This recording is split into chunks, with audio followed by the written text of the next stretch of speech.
यदि आपको बहुत ही ज़्यादा परेशान होना हो तो इस टॉयलेट सीट को लगा लेना।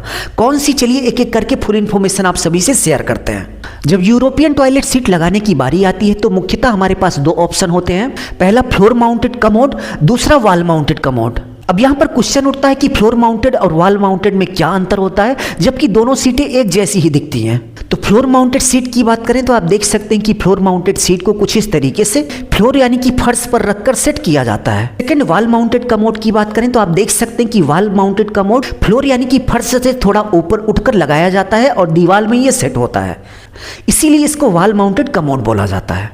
तो यूरोपियन टॉयलेट सीट लगाने से पहले यदि आप नुकसान से बचना चाहते हैं तो आपको ये जान लेना चाहिए कि आपको वॉल माउंटेड कमोड लगाना चाहिए या फिर फ्लोर माउंटेड कमोड लगाना चाहिए। तो सबसे पहले यदि हम फ्लोर माउंटेड सीट की बात करें तो भाई इसका जो साइज होता है वो बड़ा होता है, वहीं वॉल माउंटेड का जो साइज होता है वो छोटा होता है। तो यदि आपका बाथरूम छोटा है, बाथरूम के साइज को लेकर कोई दिक्कत आ रही है तो वहां पर आप वॉल माउंटेड कमोड लगा सकते हैं, क्योंकि इसका साइज फ्लोर माउंटेड कमोड की तुलना में छोटा होता है। सेकंड, फ्लोर माउंटेड कमोड का जो फ्लश होता है कुछ इस तरीके से बाहर की तरफ दिखता रहता है, यानी कि कमोड के पीछे कुछ इस तरीके से फ्लश दिखता रहता है। वहीं यदि हम वॉल माउंटेड कमोड की बात करें तो आप देख सकते हैं कि वॉल माउंटेड कमोड के पीछे कुछ इस तरीके से एक बहुत ही पतली दीवार बन जाती है या फिर कैबिनेट आता है। इस तरीके से कैबिनेट लगा सकते हैं या फिर इतनी पतली भाई दीवार बन जाती है और कमोड इसी के अंदर फिट हो जाता है, यानी कि पीछे कोई भी कमोड नहीं दिखता, जिसके कारण भाई वॉल माउंटेड जो कमोड है एकदम लग्जरी लुक आपको देता है, जैसा कि आप यहाँ पर देख सकते हैं। प्लस इसी के अंदर लगा हुआ है लेकिन भाई आपको दिख नहीं रहा है और इसका लुक आप देख सकते हैं कि एकदम लग्जरी लुक आपको देखने को मिल रहा है। तो भाई यही इसकी खास बात है और इसमें कुछ भी नहीं है। थर्ड पॉइंट, एक बहुत बड़ी प्रॉब्लम है, यदि आपने इसको नहीं जाना तो भाई आपका जानना सब कुछ बेकार। फ्लोर माउंटेड कमोड का जो फ्लश होता है वो बाहर की तरफ होता है, इसलिए भाई इसका साफ सफाई करना, इसका मेंटेनेंस करना बहुत ही आसान होता है, क्योंकि आपने देखा होगा कि थोड़े समय बाद फ्लश खराब हो जाता है और फ्लश से पानी जो है टपकता रहता है। यदि उसका समय रहते रिपेयर ना किया गया तो उस सिचुएशन में टंकी का पूरा पानी थोड़ा थोड़ा करके खाली हो जाता है। वहीं यदि हम वॉल माउंटेड कमोड के फ्लश की बात करें तो ये चैम्बर के अंदर होता है, जिसके कारण इसका मेंटेनेंस करना महंगा होता है और इसके साथ साथ इसके मिस्त्री भी हर जगह नहीं मिल पाते और आप इसको खोलकर करने जाएंगे तो इसको और बिगाड़ देंगे, जो कि इसका बहुत ही वीक पॉइंट होता है। यदि आपको समय पर मिस्त्री ना मिला तो आपका फ्लश कई महीनों तक मैंने देखा है कि लोग बंद करके रखते हैं।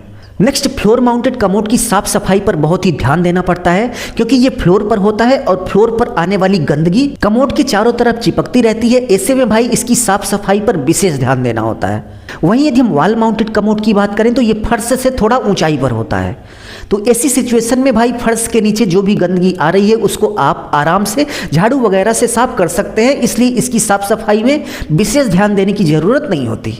नेक्स्ट पॉइंट की बात करें तो भाई ये बहुत ही वाहियात बात है, बताना तो नहीं चाहिए लेकिन सब लोग बताते हैं तो मैं भी बता दे रहा हूं। फ्लोर माउंटेड कमोड का जो फ्लश होता है ये बहुत ही आवाज करता है, घटिया बात। फ्लश आवाज कर रहा है, इसमें किसी को क्या ही दिक्कत हो सकती है, जबकि बाथरूम का दरवाजा बंद ही रहता है। वहीं यदि हम वॉल माउंटेड कमोड के फ्लश की बात करें तो भाई ये चैम्बर के अंदर होता है, इसलिए इसमें कम आवाज आती है। नेक्स्ट पॉइंट की बात करें तो फ्लोर माउंटेड की जो इंस्टॉलिंग होती है वो बहुत ही आसान होती है। पूरा घर बनने के बाद फर्श बनाने से पहले प्लम्बर आएगा, इसको सेट करके चला जाएगा। वहीं यदि हम वॉल माउंटेड कमोड की बात करें तो भाई दीवार बनते समय ही इसका पाइप वगैरह आपको डालना पड़ेगा, क्योंकि इसकी जो पाइप होती है वो दीवार में फिट की जाती है। ऐसे में यदि आप पाइप डालना भूल गए तो बाद में इसकी तोड़ फोड़ करके फिर पाइप डालनी पड़ती है, तो इसको लगाना थोड़ा मुश्किल हो जाता है, इसका मेंटेनेंस भी मुश्किल हो जाता है, इसको लगाने का जो खर्च है वो भी कई गुना हाई हो जाता है। वहीं यदि हम फ्लोर माउंटेड की बात करें तो इसका प्राइस कम होता है, इसको लगाना आसान होता है और इसके मेंटेनेंस पर भी बहुत ज़्यादा खर्च नहीं आता। तो मेरे हिसाब से यदि आपको लग्जरी लुक बहुत ज़्यादा नहीं चाहिए तो उस सिचुएशन में आप इस तरीके से फ्लोर माउंटेड कमोड लगा लीजिए, आप खुश रहेंगे। और आपके आसपास वॉल माउंटेड कमोड की मरम्मत करने वाले हैं तो ऐसी सिचुएशन में आप वॉल माउंटेड कमोड भी लगा सकते हैं, किसी भी तरह की दिक्कत आपको नहीं आने वाली। तो इस वीडियो में बस इतना ही। उम्मीद है आपको समझ में आ गया होगा कि फ्लोर माउंटेड या फिर वॉल माउंटेड आपके हिसाब से क्या सही है, आपको कौन सा लगाना चाहिए, आप खुद डिसाइड कर लीजिए। अभी के लिए बस इतना ही। अपना ख्याल रखिए और अपने मम्मी पापा का अपने से भी ज़्यादा ख्याल रखिए। इसी भाव के साथ आप सभी से विदा लेते हैं।